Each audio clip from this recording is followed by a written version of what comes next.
The council chamber on Nexus Prime was enormous. Hundreds of alien species filled the floating seats that circled the central platform.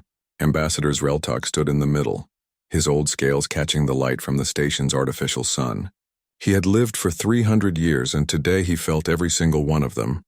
"You must listen to me," Zreltok said, his voice carrying across the chamber. "Do not attack the humans. I have seen the ancient records of my people. We know what they are capable of." Laughter erupted from several sections of the chamber. Council leader Vorn, a large Takari with purple skin and 4 arms, leaned forward in his seat. His face showed amusement. "The humans?" Vorn said loudly. "You speak of the species that joined us only 20 years ago? They have, 24 colony worlds? They are children in galactic terms."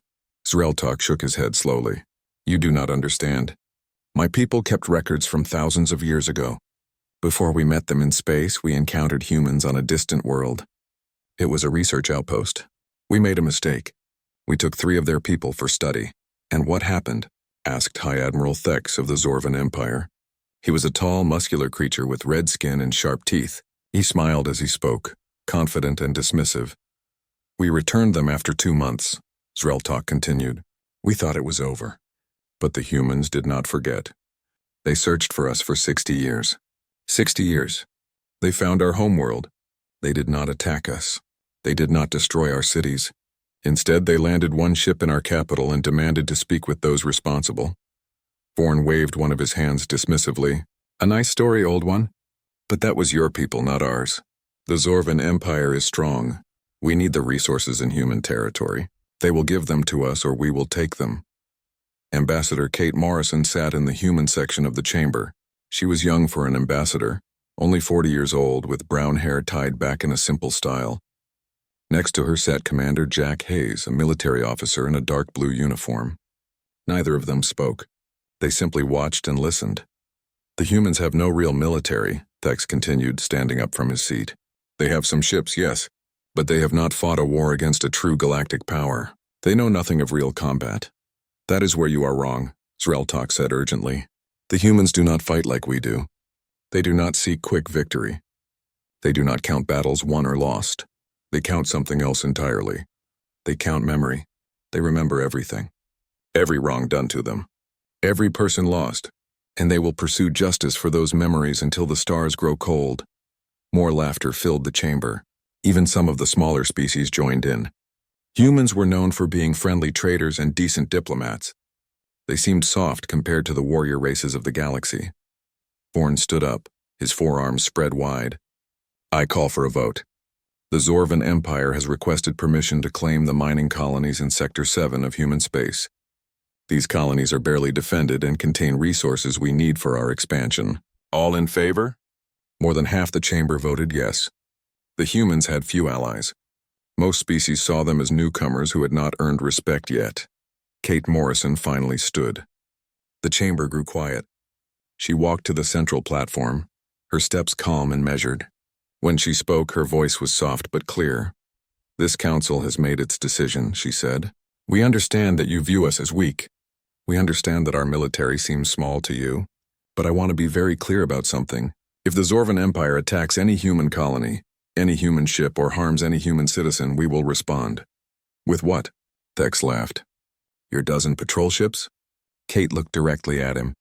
"With time. We will respond with time. You will learn what Ambassador Zreltok tried to warn you about. Humans do not forget. We do not forgive attacks on our people. We will find every person responsible. It will not happen tomorrow. It might not happen next month. But it will happen, and when it does, you will wish you had listened today." "Is that a threat?" Vorn asked, clearly entertained. "No," Kate said calmly. "It is a promise. We are giving you this one warning, just as Ambassador Zreltok did. After today, there will be no more warnings. Only consequences." Commander Hayes stood and joined Kate on the platform. He was older, with gray hair and a scarred face. He had seen combat before humans joined the galactic community. In the wars humans fought among themselves.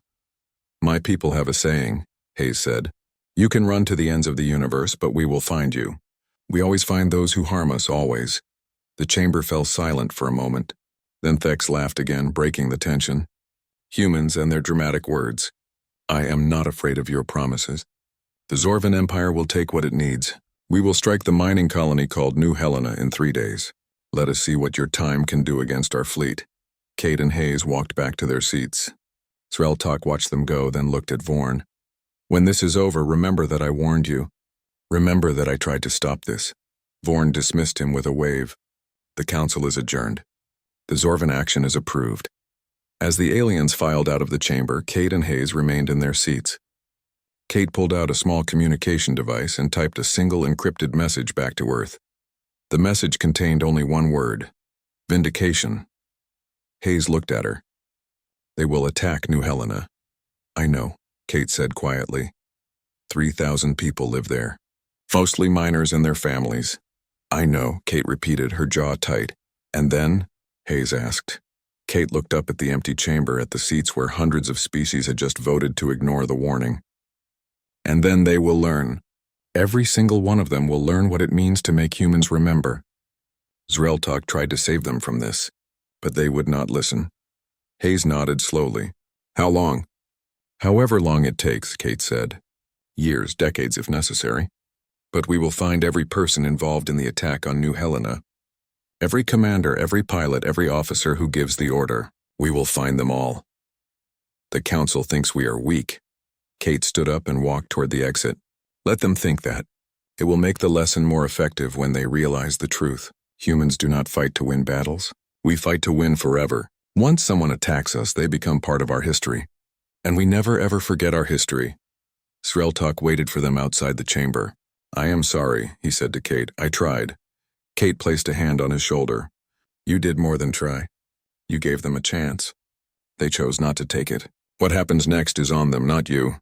The old alien looked sad. "I have seen what your kind can do when wronged. It is terrible and beautiful at the same time." "Then you understand," Kate said. "This is not revenge. This is justice. And justice is patient."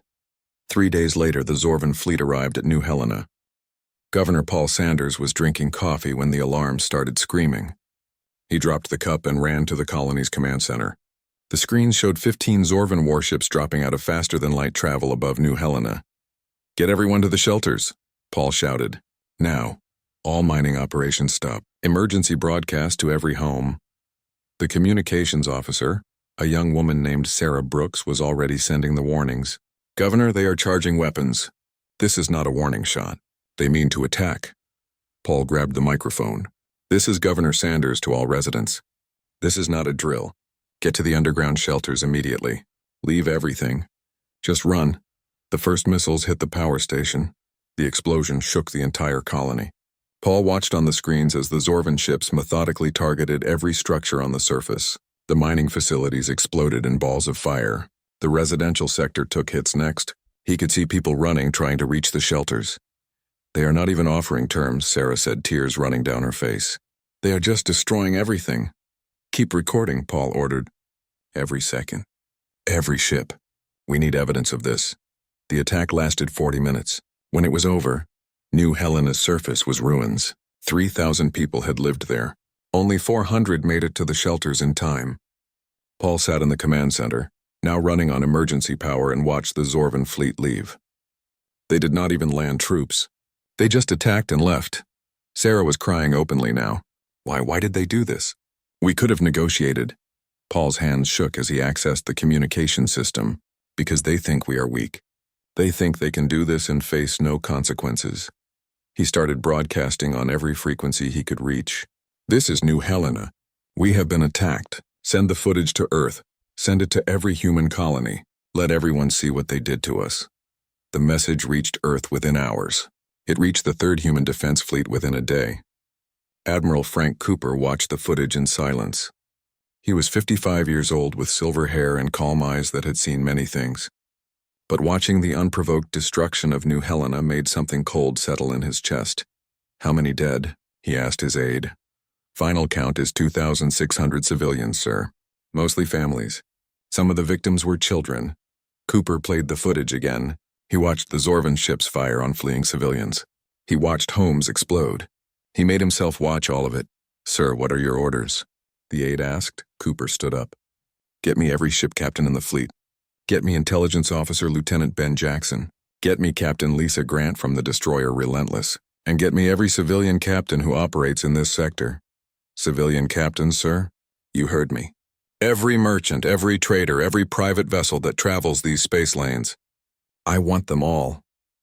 Within 2 days, Cooper had assembled nearly 200 people in the fleet's main conference room. Military officers sat next to civilian traders. Captain Lisa Grant, a woman with short black hair and sharp eyes, sat in the front row. You have all seen the footage from New Helena. Cooper began. The Zorvan Empire attacked a civilian colony without warning. They killed over 2,000 men, women, and children. They did this because they believe we are weak. They believe there will be no real consequences. The room was silent. Everyone watched Cooper. They are wrong. Cooper continued. Today we begin Operation Long Memory. This is not a conventional military campaign. We are not going to attack the Zorvan homeworld. We are not going to destroy their fleets in some big battle. We are going to do something else entirely. He pulled up a star map showing Zorvan territory. We are going to hunt them. Every single person involved in the attack on New Helena. Every commander, every pilot, every officer who gave orders. We are going to find them. And we are not going to stop until we do. How long will this take? Asked Danny Cole, a civilian trader with a long gray beard. However long it takes, Cooper said. Months, years, decades if necessary. The Zorvans think in terms of battles. They think this is over. But for humans, this is just beginning. They killed our people. We will remember those people forever, and we will make sure justice is served. Lieutenant Ben Jackson stood up. He was young, only 30, but brilliant at intelligence work. Admiral, I have been analyzing Zorvan fleet movements. They follow predictable patterns.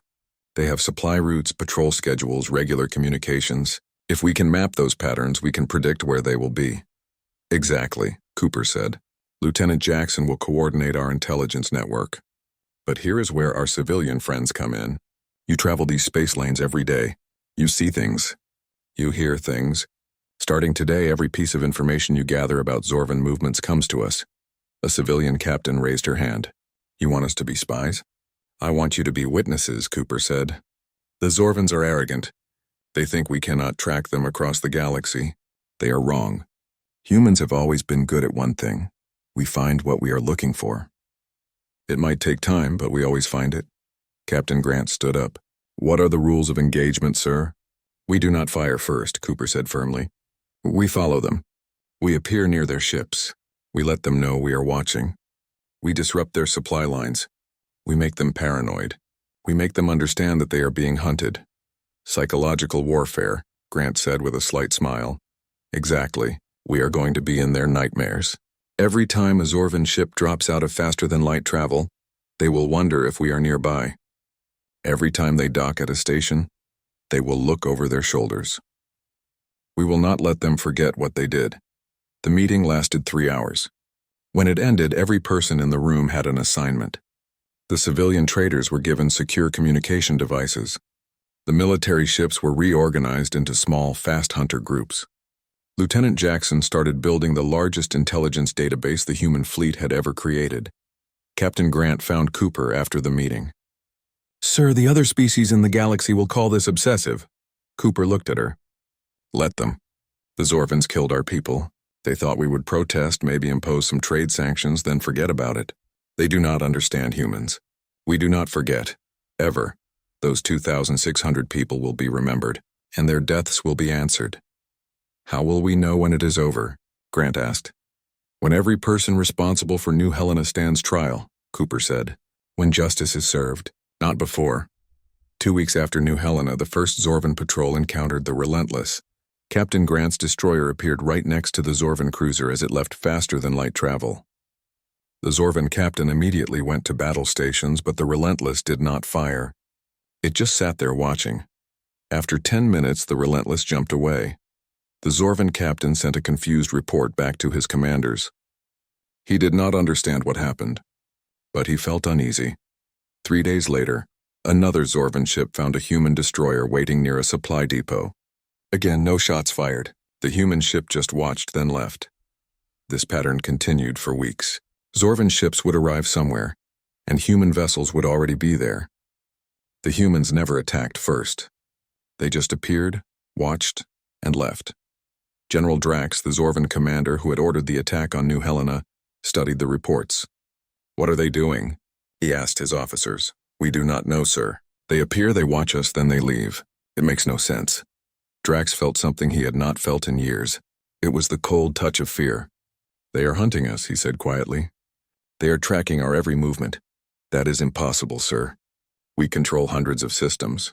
They cannot track all of us, but they could. And they were. And the hunt had only just begun. 18 months after New Helena, the Zorvan military was falling apart. Not from battles. They had not fought a single major engagement with human forces. Instead, they were being hunted like animals, and it was destroying them from the inside. Captain Henry Stone commanded a ship called the Shadow. It was small and designed to be invisible to most sensors. His mission was simple: find Zorvan ships and attach tracking devices to them without being detected. Over the past year, he had tagged 47 Zorvan vessels. "Another one," said his navigation officer, a woman named Claire Woods. "Zorvan supply ship heading for Station Kepler 7. Match their course," Henry ordered. "Nice and slow. Let them get comfortable."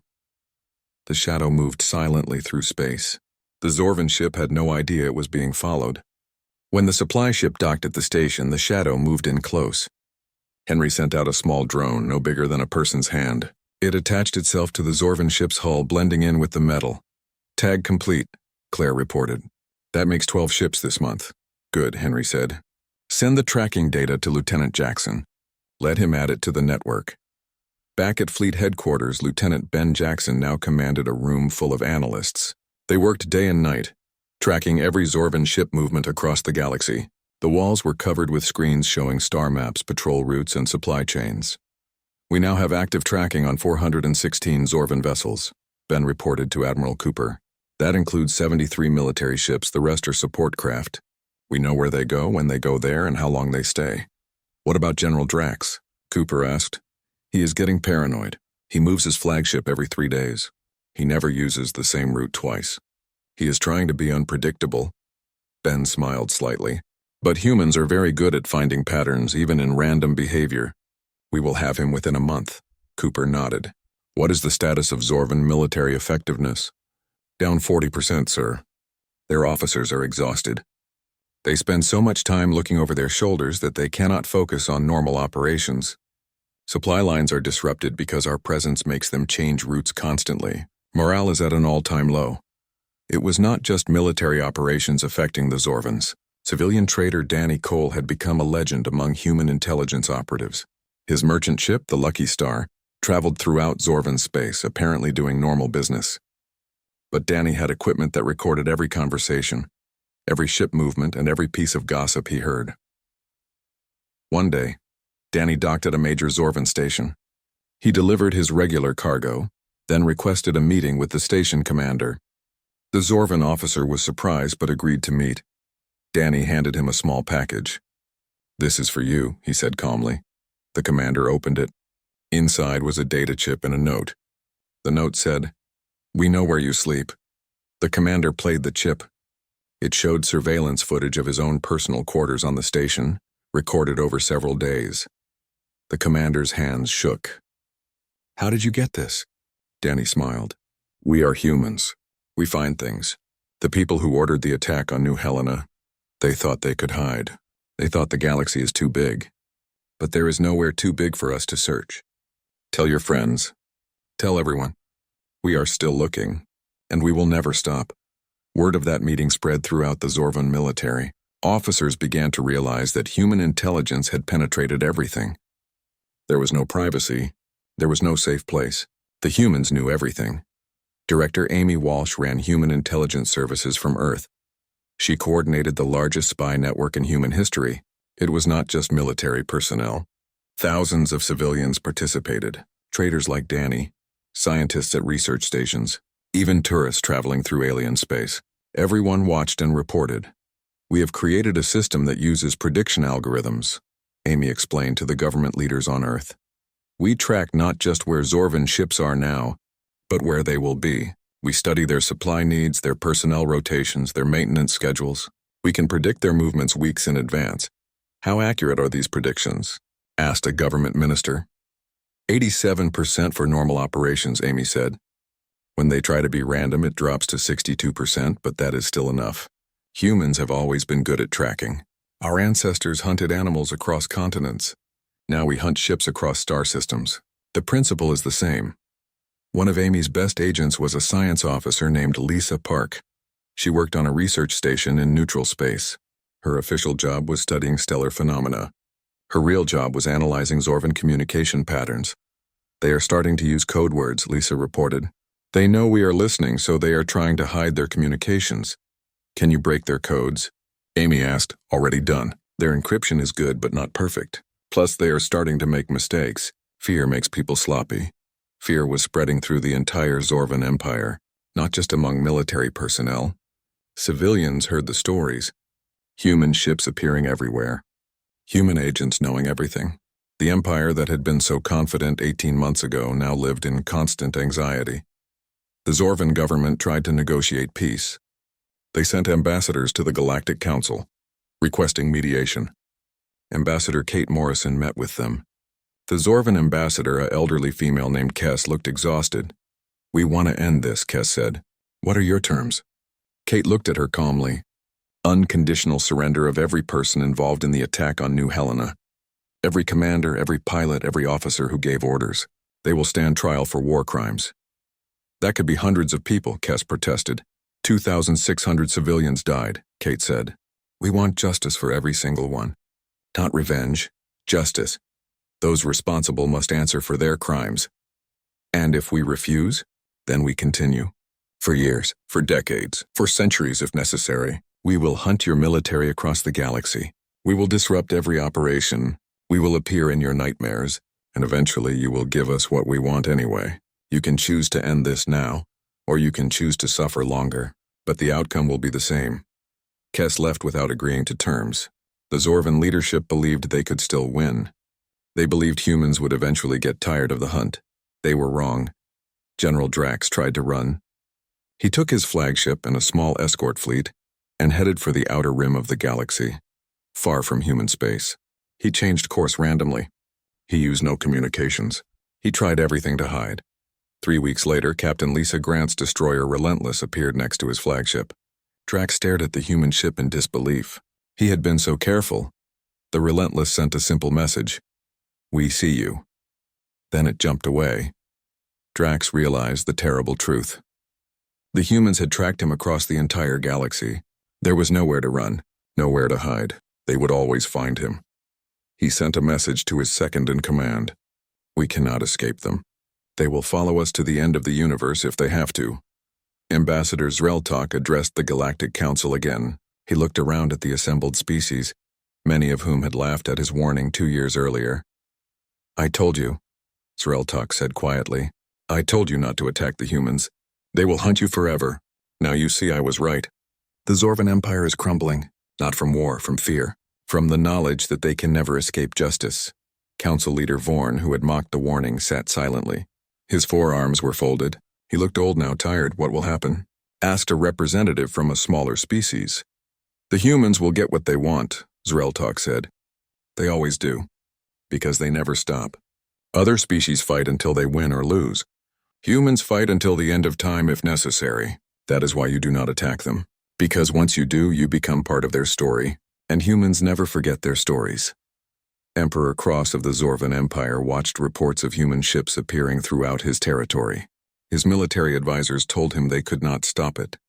His intelligence officers told him the humans knew everything. His people were exhausted, terrified, and broken. How long until they find everyone involved in New Helena? He asked. At their current rate, sir, less than a year. They are closing in on the last targets. Cross felt something inside him break. His empire had been strong once. Now it was a shadow of itself, haunted by relentless pursuers who never gave up. Prepare terms of surrender, he said quietly. The hunt was almost over. 3 years after the attack on New Helena, Admiral Frank Cooper stood on the bridge of his flagship and watched the Zorvan homeworld on the main screen. Behind his ship were 40 human vessels. They did not fire their weapons. They just waited. Sir, Emperor Cross is requesting communication, said the communications officer. Put him through, Cooper ordered. The Emperor appeared on the screen. He looked nothing like the proud leader who had approved the attack years ago. His skin was pale, his eyes tired. He had aged decades in just 3 years. "Admiral Cooper," Cross said, his voice weak. "I am prepared to discuss terms." "I have only one term," Cooper said calmly. "You will surrender every person involved in the attack on New Helena. Every officer, every pilot, every person who gave orders or carried them out. They will face justice." "That is 147 people," Cross protested. 2,600 civilians died. Cooper replied, "Our terms are not negotiable. You can surrender them voluntarily, or we will continue our operations until we extract them ourselves.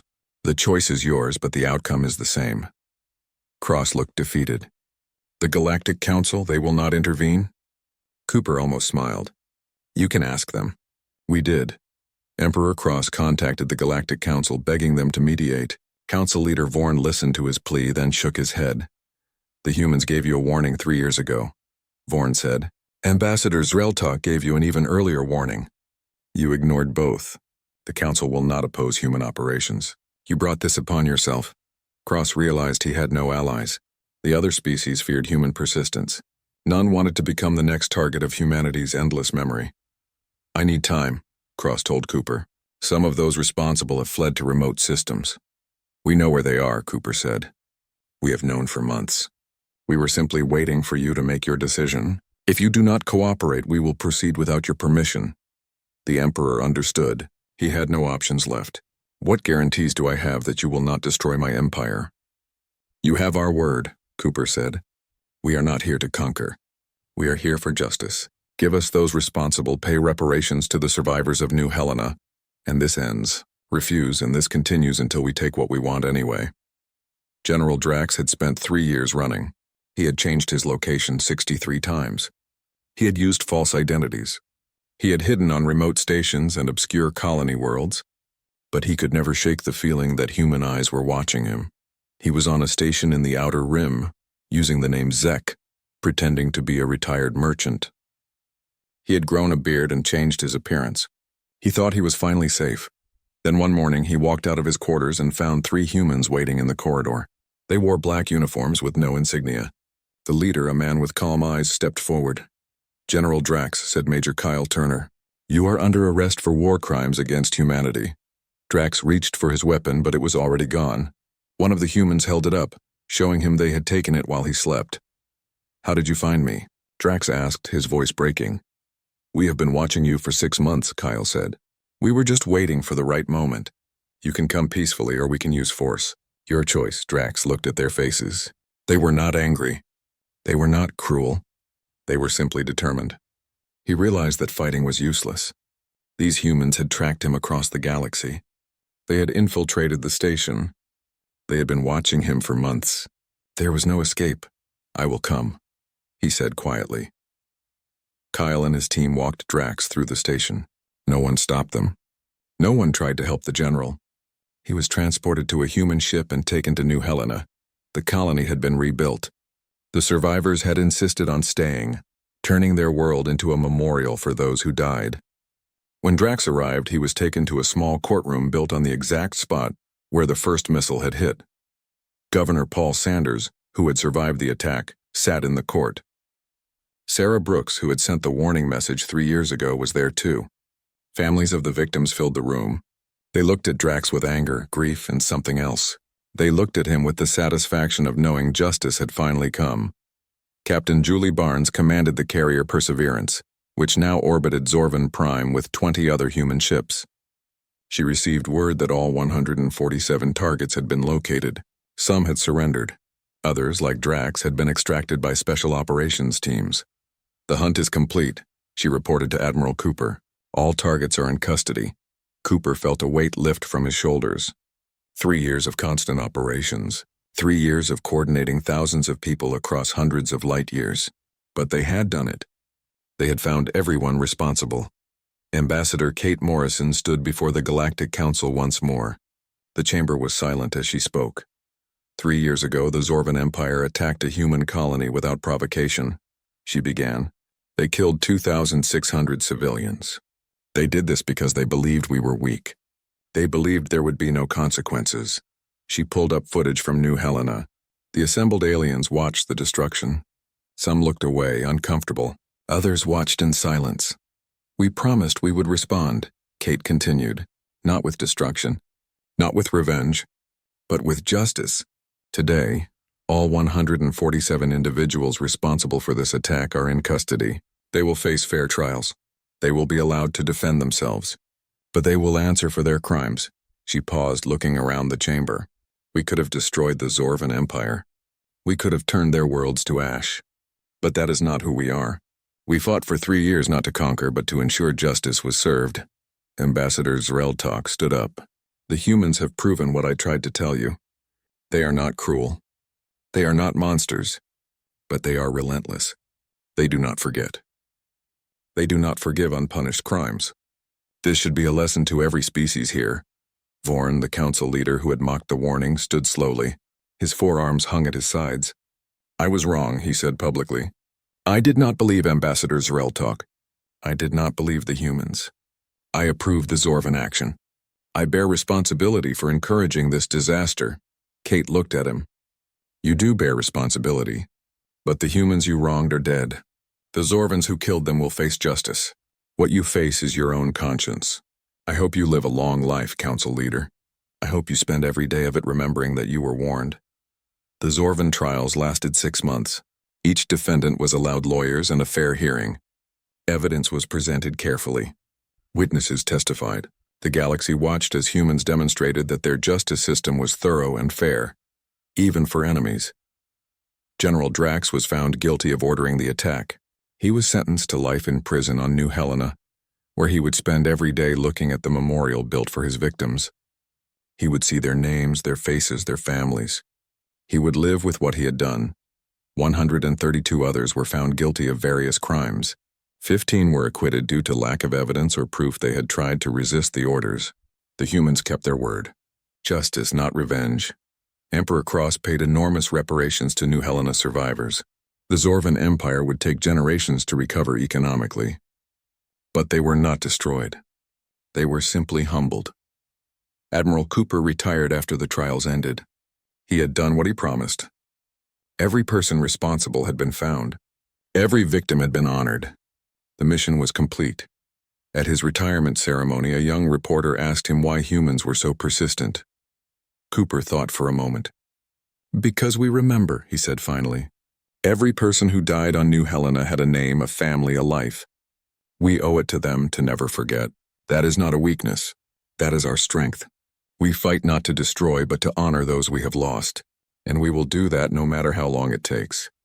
5 years after the attack on New Helena, the Galactic Council looked very different. The chamber was the same, but the power dynamics had shifted dramatically. Ambassador Kate Morrison now sat in a position of honor, her voice carrying weight that few others could match. "The issue before us today," Kate said calmly, "is the Hakturi Empire's expansion into the territory of the Velan species. The Velans are asking for council intervention." The Hakturi ambassador, a tall being with green scales and multiple eyes, stood arrogantly. His name was Orth, and he clearly believed his military was superior to the smaller Velan forces. "The Velans are weak," Orth declared. "They cannot defend their territory. We will take what we need. This is how the galaxy works. The strong take from the weak." Silence filled the chamber. Every species present remembered what had happened to the last empire that thought this way. Ambassador Zreltok, now an honored elder advisor, sat next to Kate. He looked at Orth with something like pity. "You are young," Zreltok said quietly. "You do not remember the Zorvan mistake." "I know the story," Orth said dismissively. "The Zorvans attacked some human colony, and the humans chased them for a while. Then they caught some people and it was over. This is different. We are stronger than the Zorvans were." Kate stood up slowly. She walked to the central platform and activated a screen. Footage began to play. It showed the 3-year hunt for Zorvan officers. It showed human ships appearing across the galaxy. It showed General Drax being extracted from a station in the Outer Rim. It showed the trials, the convictions, the complete dismantling of Zorvan military effectiveness. "This was not just chasing someone for a while," Kate said. "This was a demonstration of what happens when you underestimate human memory. We tracked 416 ships, We monitored thousands of communications. We predicted fleet movements months in advance. We found people hiding on the edge of the galaxy, and we did it all without destroying the Zorvan Empire because our goal was justice, not destruction. Orth watched the footage, his confidence faltering slightly. What does this have to do with the Velans? Everything, Kate said. Because the Velans have a defensive alliance with humanity. If you attack them, you attack us. And if you attack us, you will learn what the Zorvans learned. We will hunt you forever. Every officer, every commander, every person responsible. We will find them all. It might take 5 years. It might take 50. But we will find them. Orth tried to maintain his arrogance. You are bluffing. The Velans are not worth a galactic hunt. Admiral Lisa Grant, who had been promoted after her success in tracking Zorvan ships, stood up. She had been invited to the council session specifically for this moment. Let me show you something, Ambassador Orth. She pulled up a star map. It showed the Hakturi Empire, with every military installation marked. Every patrol route, every supply depot, every command center. The level of detail was stunning. We have been watching you for 2 years, Lisa said calmly. We know where your fleets are right now. We know where they will be next week. We know the names of your commanders, where they live, where their families are. We know everything about your military. Orth stared at the map in shock. This is impossible. How did you get this information? Humans are very good at watching, Lisa said. We have traders in your space. We have sensors on the edge of your territory. We have algorithms that predict your movements. And we have been doing all of this without you noticing. Now imagine what we could do if we actually focused on hunting you. The threat was clear. The Hakturi ambassador sat down heavily. He looked around the chamber, hoping for support, but found none. Every species present had learned the lesson. Do not make humans hunt you. I will recommend to my emperor that we reconsider our expansion plans, Orth said quietly. Kate nodded. A wise decision. The council appreciates your cooperation. After the session, Kate and Zreltok walked together through the station corridors. The old alien looked satisfied. You have changed the galaxy, Zreltok said. 5 years ago, might made right. Now species think twice before attacking the weak. Because they fear us? Kate asked. Because they respect you, Zreltok corrected. Fear alone does not create lasting peace. But respect earned through principled action does. You hunted the Zorvans, but you did not destroy them. You sought justice, not revenge. Other species see this. They understand that humans are dangerous not because you are cruel, but because you are unstoppable when wronged. New Helena had become something more than a colony. It was now a memorial world, visited by beings from across the galaxy. The names of all 2,600 victims were carved into a massive wall of stone. Families still lived there, but they shared their home with pilgrims who came to understand what human justice meant. Governor Paul Sanders, older now with gray in his hair, stood before the memorial wall. A group of young Zorvan students visited as part of their education. Their teacher, a female Zorvan named Lessa, brought them to learn about the consequences of war. Why do the humans allow us to visit? One student asked. We are Zorvans. Our people did this. Paul turned to face them. Because this memorial is not about hate. It is about memory. We want everyone to remember what happened here. We want you to understand that actions have consequences. Your leaders thought they could attack us and face no real punishment. They were wrong. Do you hate us?